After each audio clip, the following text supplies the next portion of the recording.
All right, welcome to this explainer. Let's just dive right into this one because it's a truly fascinating journey. Today, we're unpacking the evolution of Canada's legendary force. We're going to explore how this incredibly tiny, really precarious frontier unit of just 300 men somehow transformed over the decades into the globally recognized national police force we now know as the RCMP. Honestly, it's this massive story of survival, diplomacy, and just absolute adaptation. To make sense of over 50 years of dense history, here is our roadmap. We'll kick things off with the lawless Western Frontier, trace the legendary March West, look at evolving Indigenous relations, see how they tamed the Klondike chaos, track the birth of the RCMP, and wrap up with the Mountie Legacy. Okay, Section 1, the lawless Western Frontier. Now you might be wondering, why on earth did Canada even need a frontier police force back in 1873 in the first place? What were the specific urgent threats that actually forced Prime Minister Sir John A. Macdonald to take action? Well, the Western Frontier wasn't just some empty expanse of land. It was a literal powder keg of geopolitical tension and lawlessness that was seriously threatening the sovereignty of this brand new nation. The government was staring down three massive problems. First up, border security. There was a very real, very pressing fear of American influence and the potential annexation of the Western territories. Second, the illegal whiskey trade. American traders had moved in and set up posts, most notoriously Fort Whoop-Up down in southern Alberta. They were operating totally outside the law, selling these really dangerous concoctions to Indigenous peoples and causing severe social damage. And third, the government desperately needed to facilitate peaceful westward settlement.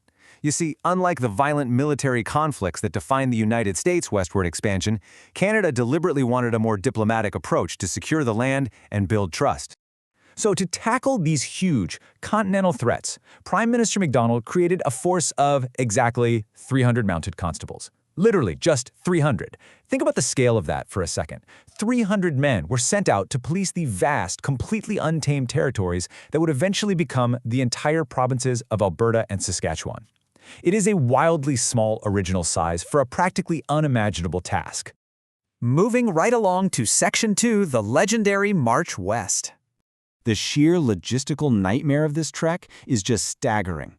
On July 8, 1874, Commissioner George Arthur French led a group of just 275 mounted officers and men out of Fort Dufferin, Manitoba.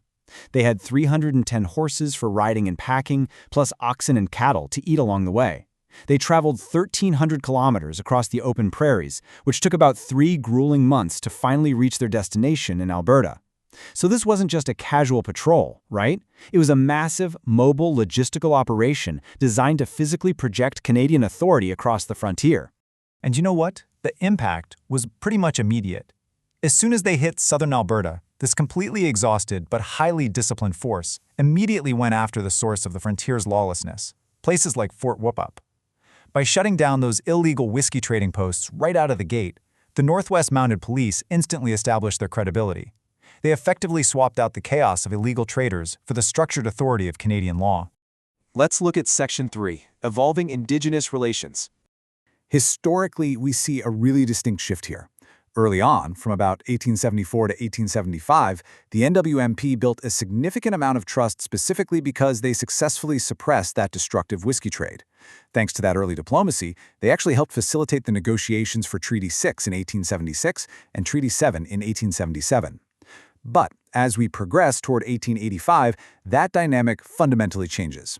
The police force was increasingly ordered by the government to enforce federal policies that frankly often ignored Indigenous legal systems and cultural practices.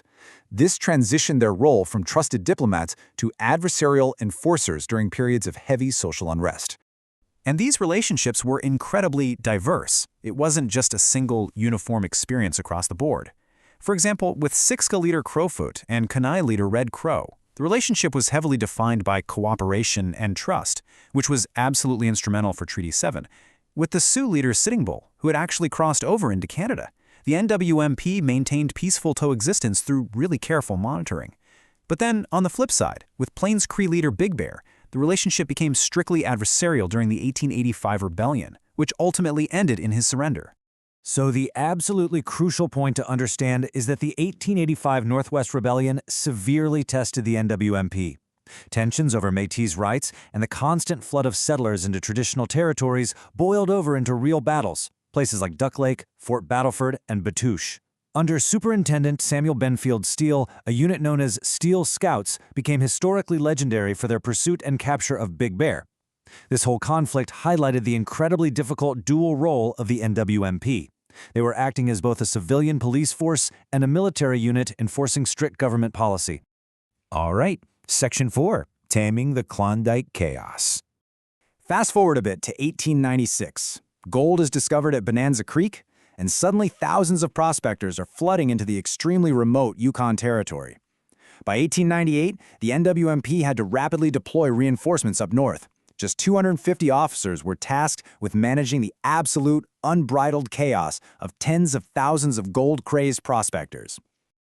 I actually want to read you this incredible quote from Superintendent Samuel B. Steele, who oversaw the region at the time.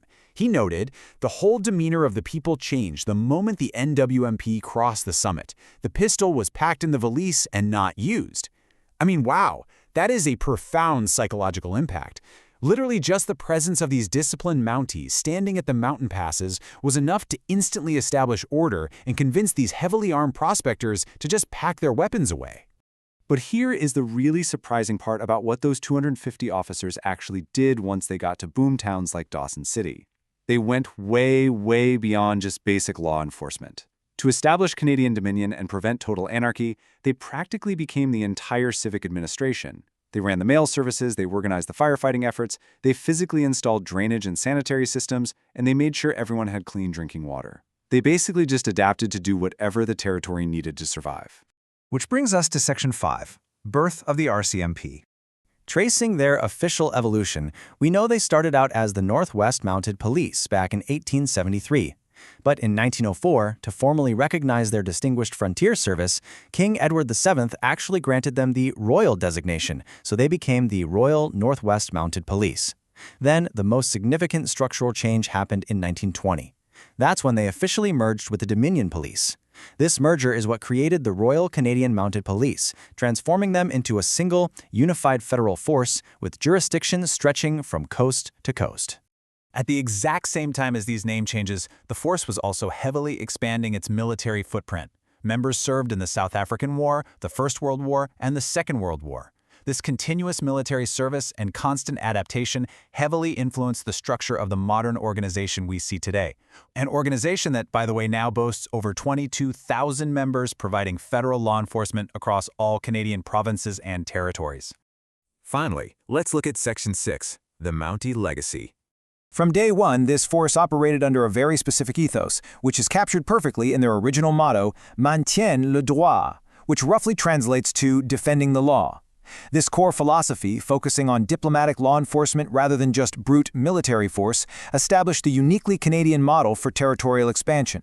And it was this exact foundation of maintained order that directly enabled the peaceful political development of the West, ultimately paving the way for the creation of Alberta and Saskatchewan as official provinces in 1905. And of course, we literally can't talk about them without mentioning the enduring cultural legacy. The scarlet uniforms, the Stetson hats, the mounted patrols, they've made the Mounties a worldwide symbol that is just completely synonymous with Canadian identity.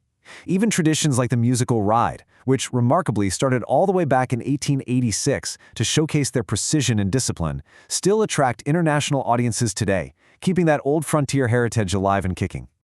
So I want to leave you with this provocative thought to consider. When you look at the stark contrast between the really violent territorial expansions of other nations and the history we've just unpacked today, how did the diplomatic approach of a mere 300-man frontier force ultimately shape Canada's modern reputation for peaceful governance? It's a fascinating question about how the constraints and the strategies of the past literally forged the national identity of the present. Thank you so much for joining me for this explainer, and keep learning.